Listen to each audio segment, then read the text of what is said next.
Добро пожаловать к народам Москвы. Да, сегодня у нас в гостях, между прочим, один из коренных народов России. Древнейший. Древнейший. По сравнению с ним мы все понаехавшие. Знаете, вот все, кто считали себя, что они тут раньше всех, что они там в третьем или в седьмом коле, конечно. Были люди, которые жили здесь до нас, живут и будут жить. И сегодня мы узнаем, в чем секрет счастья ногайского народа, потому что в гостях у нас сегодня ногайцы.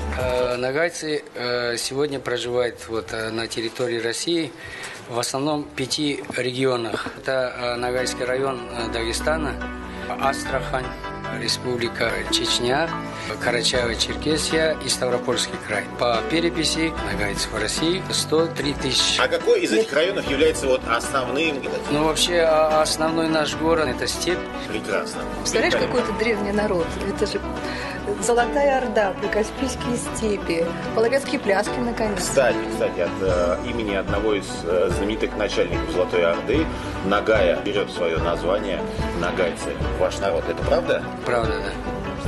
Если брать территорию Ногайской Орды, границы в момент образования Ногайской Орды, то это территория современной России и Казахстана. Мы знаем и про Ногайскую кавалерию, которая дошла до Парижа. Да, когда оказались в составе Российской империи, они активно участвовали. Вот этот инструмент, он очень много, у многих тюркских народов есть.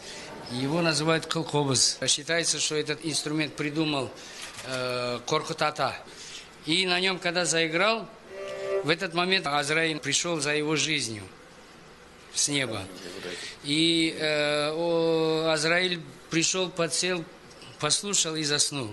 И Коркут 100 лет прожил, 200 лет прожил, он уже у Бога просил, говорит: Всевышний, ты меня забыл, я уже умереть хочу, я устал жить. Такая легенда есть. Прекрасно. Ну что ж, теперь та самая музыка на том самом инструменте, который продлевает жизнь. Я кусочек спою. Это наш великий поэт Средневековья Шалкиз Тиленшоулу из репертуара Алиби с Дагестана Лашынкус. Лашынкус игі құс, қанаты қысқа болса, не болды